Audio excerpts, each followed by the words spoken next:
Hello and welcome to this special broadcast on Zimbabwe. Now, as the elections draw closer, this African country is fast changing, or at least it appears to be desperately gunning for a change. On one hand, the ruling ZANU-PF has its goals cut out, bringing Zimbabwe back on track. And on the other hand, the opposition is questioning the leadership and calling for an overhaul. And not far behind are the protesters who back in 2016 took to the streets on issues more than just once. Freedom of expression, media freedom, bond notes, several other issues kept protesters on the streets and the administration on tenterhooks. Now, in light of these protests, whether a success or a failure, we leave that to the people and to the country of Zimbabwe to decide. Movement for Democratic Change, T, under the leadership of former Prime Minister in the Mugabe regime, Morgan Tsvangirai, has chosen to look beyond the obvious. The party is raising a pertinent question, and that is about tired nationalism. The biggest opposition party in Zimbabwe, MDCT, questions why are nationalist movements and liberation movements failing to connect to the new generation? What has gone wrong? Why are post-liberation movements now in vogue in Zimbabwe and in the region at large? With this as the starting point, especially the failure of liberation movements to meet the key demands of modern Twitter generation that wants jobs, they want basic freedoms, I have the pleasure of welcoming the leader of MDCT, Mr. Morgan Tsvangirai. You're at home, welcome to join in the conversation. Our Twitter handle is at Ann7 TV. Phone line is at the bottom of your screen. You're welcome to give us a call. Tell us what you think of the topic that we'll be discussing tonight. Mr. Tsvangirai, welcome to Ann7's Africa Tonight. Thank you, for inviting me to this debate. It's a pleasure to have you on the show, sir. The issue at hand today is tired nationalism. Why are the liberation movements failing to connect, particularly with the youth? Like we saw in Zimbabwe in 2016, we saw the youth on the streets protesting, saying, we want our jobs, we want financial liberation. What do you think is happening? And then we see post-national movements like MDC, like yourselves, civic society resonating more with the youth. Yeah. What do you think is happening? Well, first and foremost, we really have to applaud the efforts that our founding liberation movements have done to liberate us from colonialism. But that's insufficient. Freedom on one hand is not the same as development on the other. And I think there has been a serious disconnect between the liberation generation and the new generation, because the liberation generation has not lived up to the expectations of those that are educated, young, and vibrant. And what you see with this disconnect is that they have been overtaken by the demands of the new generation. Why? Because there is a sense by some of the nationalist movements that once the liberation is achieved, therefore that's the end, and with all, it must be a sense, there is a sense of entitlement. The question of governance has not been central, other than the retention of power. And I think that is a very serious problem, because when people make demands, we want jobs, we want freedom, we want to find our potential. Right. The response from the state has been, why should you complain? We liberated you. And I think that's a very serious problem. And this blame game of thinking that because we fought for the liberation, everything that follows must be blamed on the former colonial masters. Surely, you can't say 50, 60 years after independence, you still blame the colonialists for your own failures. And I think that failure to admit that we have also a very serious problem of governance that we need to deal with. The renewal of structures, but particularly in liberation movements, seems to be a huge problem, tantamount to treason, some would say.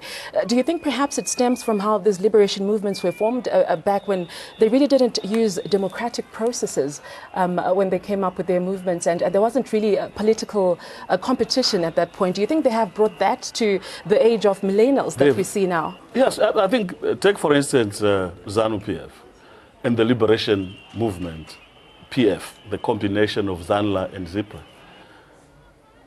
Do you really believe that the fight for liberation was democratic? It was not. It was an armed, protracted liberation movement.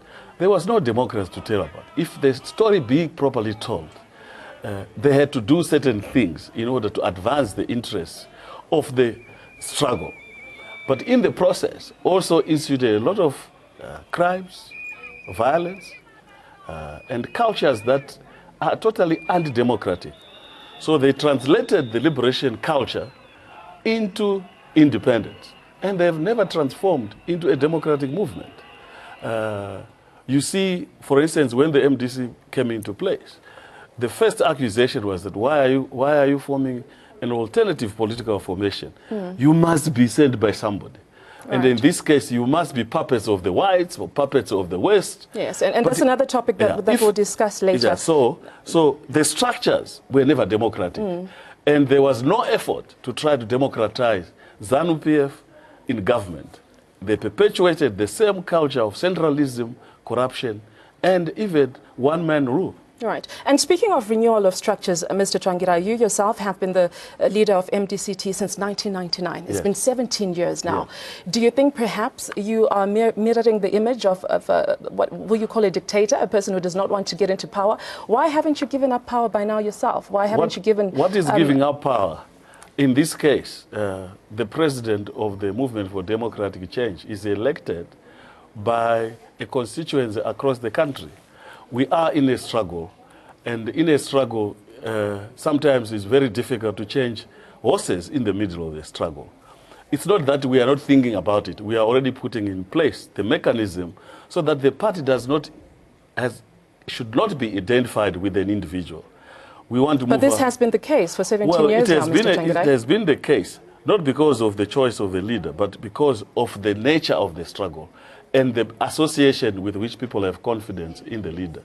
There has been speculation that you are perhaps grooming or considering the Vice President Nelson Chamisa to take over from you. That's far from true. I want to say that that is undemocratic. When we work out the question of who can take over moving the country, the party forward, it will be the people of Zimbabwe, the people of the MDC, who democratically elect their leader in the structures of the party. All right, let's welcome our viewers back at home. We have a few callers on the line. Robert from Randfontein, thank you for joining us. What is your comment or question? My comment is to Mr. President Morgan Tsvangirai. They must push for the election reforms very much. We kindly and we support them on that one, because we have been denied so long the right to vote outside the country. So if they push that, this will bring the resounding victory, which in any case Mugabe will not do anything about it. It will be a straight victory. Will you be going home to vote in 2018? I'm not sure.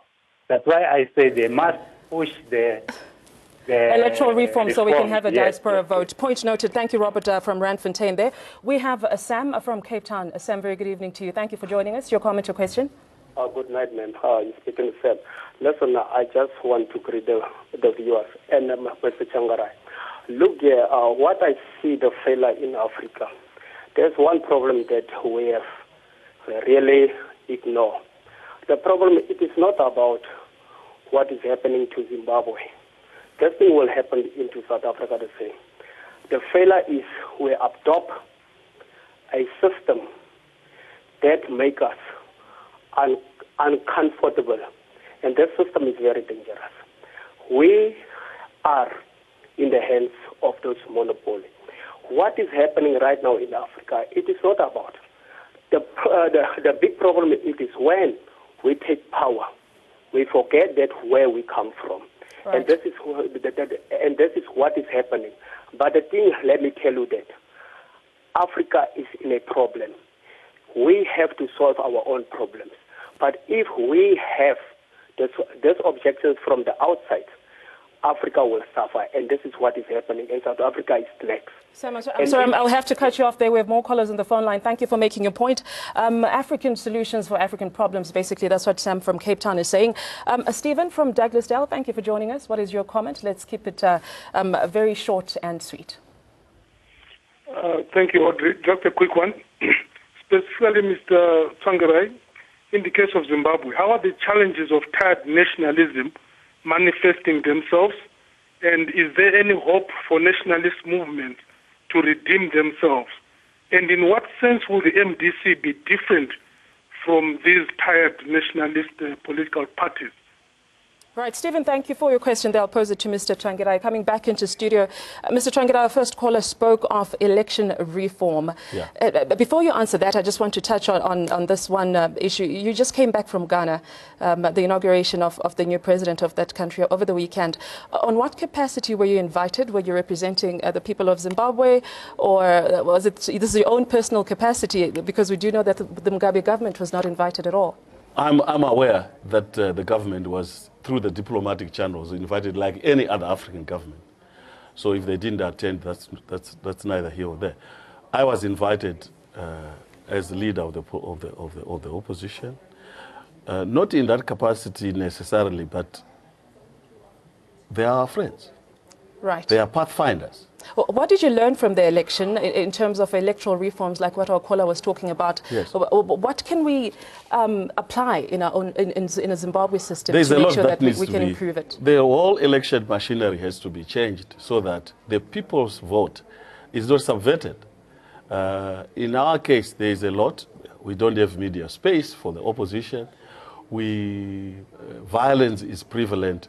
When people just recently, Brigadier Mtambara was almost killed just because he's opposition.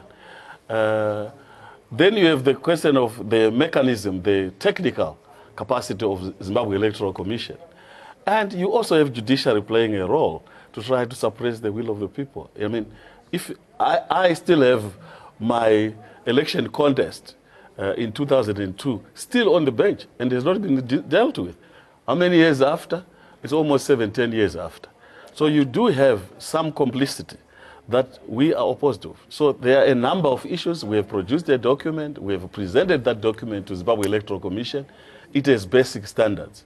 First of all, the fact that we are part of SADC, there are SADC rules, and we are part of the AU, we have AU rules, and every benchmark is being violated when it comes to the Zimbabwe election. You also met with a number of African heads of states, yeah. I understand, when you're in Ghana. Would you care to share what exactly you were discussing?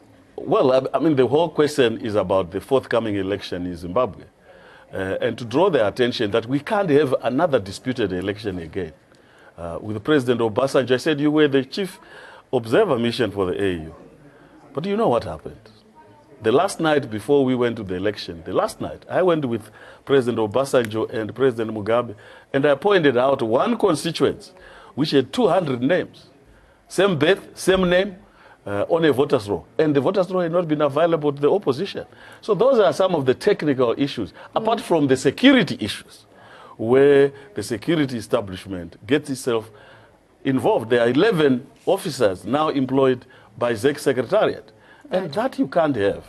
Mr. Tsvangirai, you're now engaging African heads of states. I don't think this is something that you used to do in the past. You have been fighting this image that you're a puppet of the West for quite a while now.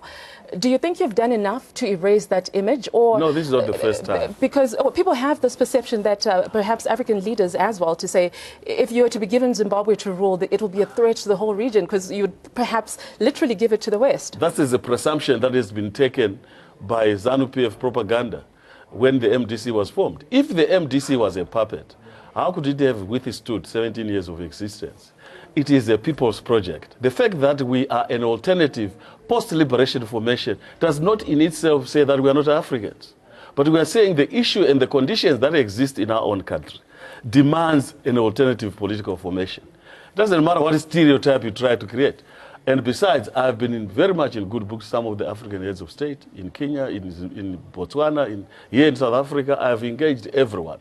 And without that engagement, there would not have been an inclusive government. Right. We have another caller on the phone line, Owen from Eastern Cape. Owen, very good evening to you. Thank you for joining us. Your question or comment?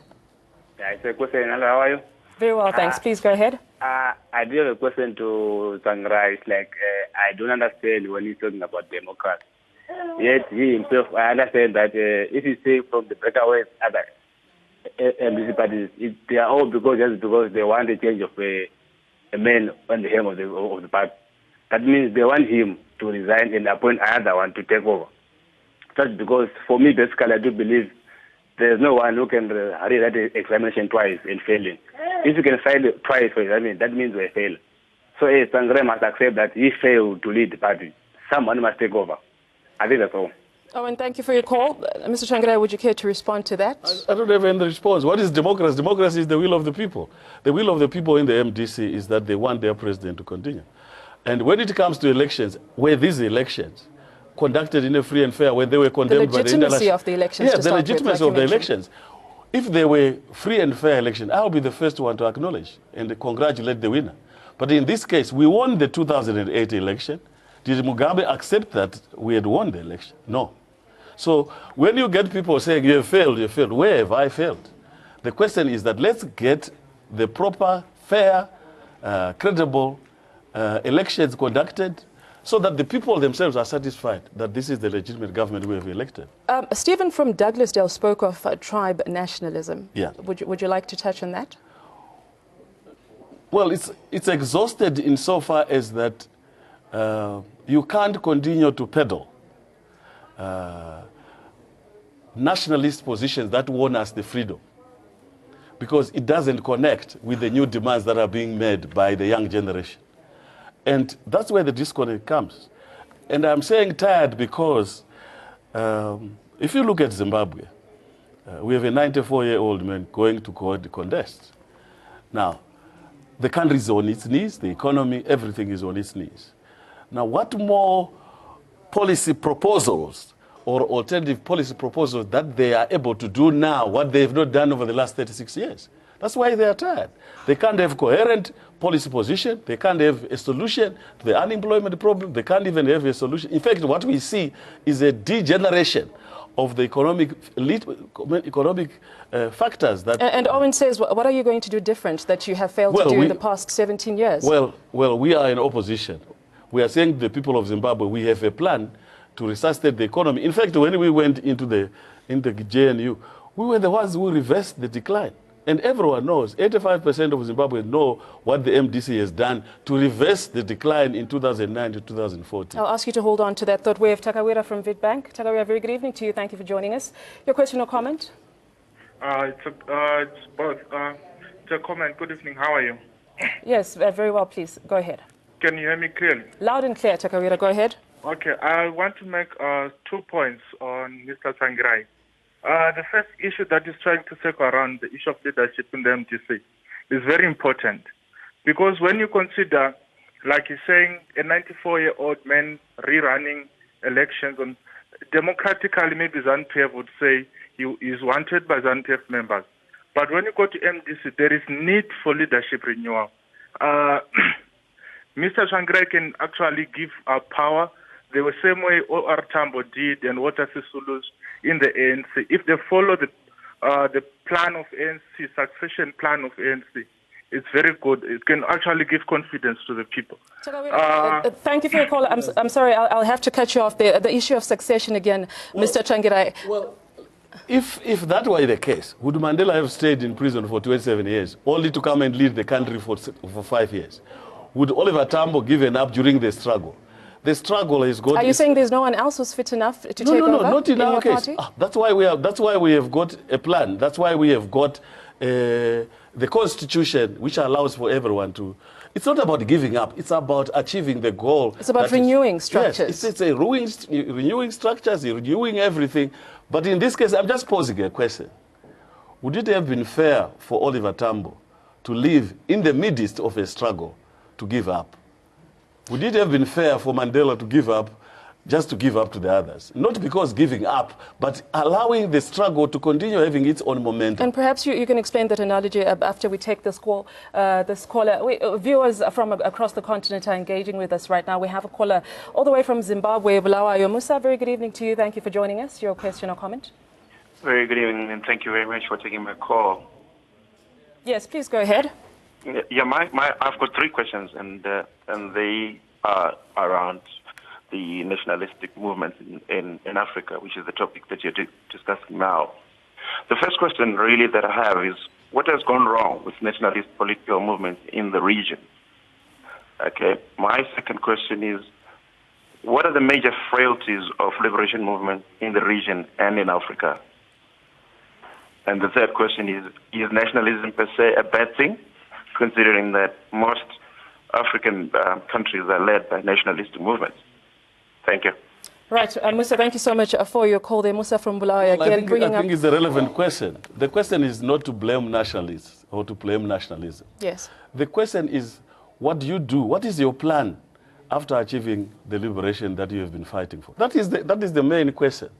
And what has been your record for the past 50 or 60 years in building an economy, in building hope for the people in terms of the young generation, in terms of expanding inter-regional trade and all those things. Right, so your record should speak for you. We have Mark from Cape Town. Yeah. Apologies, Mr. Tsvangirai. Mark from Cape Town, thank you for joining us. Very quickly, please, your question or comment. Yes, I would just like to point out that I'm very interested to see Morgan on TV again. Welcome.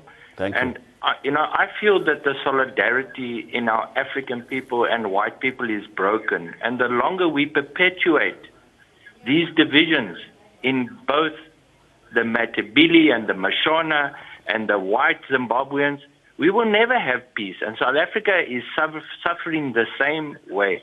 We are all brothers. We are all coming from the same land, from the same place.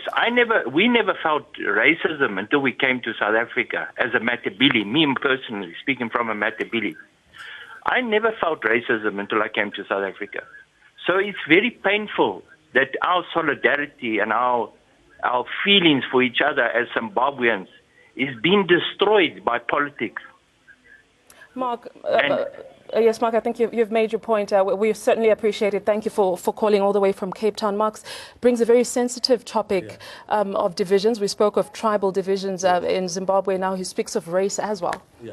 No, I think the challenge that we face as a country is how do we build a democratic society with a multi-ethnic and multicultural society? Why should any part of the country feel they are second rate? So that is the challenge. Unfortunately, the nationalists have built a culture which says that if I'm president of the MDC, I must get a vice president from Matabele in order to balance this. And it appears it's a regional problem. We have seen this happening to a lot of African countries. Ethnic balancing, we should just move away from it and create what I would call meritocracy for people to be judged on themselves. It's something that is now entrenched, and we have to move away from that. Right. And speaking of unity, Zimbabwe People First and MDCT are viewed as the leaders of the coalition partnership, should it materialize. However, it is reported that MDCT is not quite committed to this marriage.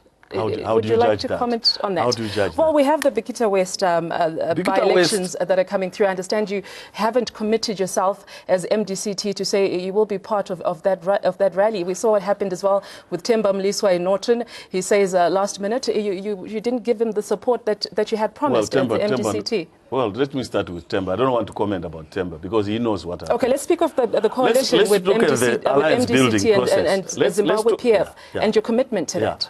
The MDC is very committed. In fact, you are far, far behind to say that the MDC is not committed because of a by-election. A by-election is a by-election. It has nothing to do with the fundamental principles of alliance building. Is it not a litmus test, though, it is for not. what is to come It is ahead? not, because it has never been part of the agenda. The question of going and contesting in by-elections has never been part of the agenda. The agenda is that how do we build an alliance pre-election and a coalition post-election. Right. And secondly, how do we agree on the various policies that will confront us as an alliance? And thirdly, how do you build an executive post-election into an effective coalition government? In other words, the executive structure. So I think it's presumptuous to say that the MDC is not committed. What litmus test is there? So the MDCT is committed. Let's take two more callers. Nyasha from Mafikeng, thank you for calling. Very quickly, your comment or question. Okay. Now, I would love to do my comment very fast. Right. What I would love to say is like, Mr. Tsvangirai, I do not blame you to be there leading the MDC for a very long time. Because for now, if you step down, it will look like MDC is getting weaker.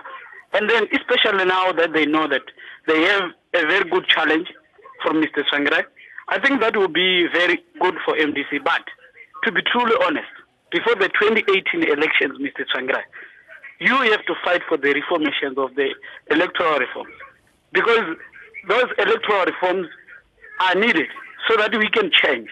Especially right now, look, all those people who are outside Zimbabwe cannot vote. But that's where the population of Zimbabwe is. Absolutely, Nash. I'm sorry, I'll have to cut you off. They were running out of time. Electoral reforms is the point that you're making. Darlington, our very last caller, thank you for calling. Very quickly, your comment or question? Okay, I would like to comment to Mr. President. There is quite a number of things that I've heard you put aside. There's the fact of us Zimbabweans flowing here to South Africa, running away from our very own country. The ZANU-PF as it stands, it has failed. I'm appealing, I'm asking you, Mr. President, on behalf of other Zimbabweans who are in foreign countries like me, please come together, all small opposition parties, and you, the MDCT that we know, come together, win the 2018 elections and sort your differences out. After you finish winning the elections, get rid of this President Mugabe. We don't want him. He has failed us as the generation. We are failing our kids because of him. Please just get my advice and help us. That's all I have to say. Darlington from Polokwane, thank you for your call there and your comment to Mr. Tsvangirai. Well, one of the callers saying we understand that you haven't left your leadership. We all see the strategic need for it. And come 2018 is crossing the Rubicon. If we don't succeed in having the change, we would have betrayed a lot of expectations of Zimbabweans. But it takes two to tango. It takes everyone to make a part, to play a part. The young generation has to play a part if they have to make a difference. Everyone must register. I know that we still have to battle with the issue of diaspora vote, and that vote is essential in adding to the synergies that we are all talking about. Right, it has been such a pleasure to have you on the show. We even had to extend our show. That's how popular your presence here has been. And we hope to speak to you again soon. I'm sure we'll be having more of these discussions in Zimbabwe as the time goes on. 2018 is just around the corner. Thank you for your time. You're welcome.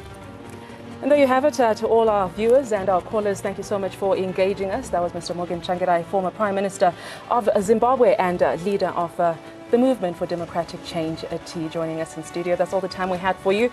Thank you for joining us tomorrow, 9 p.m., same time, same place. Have a good night.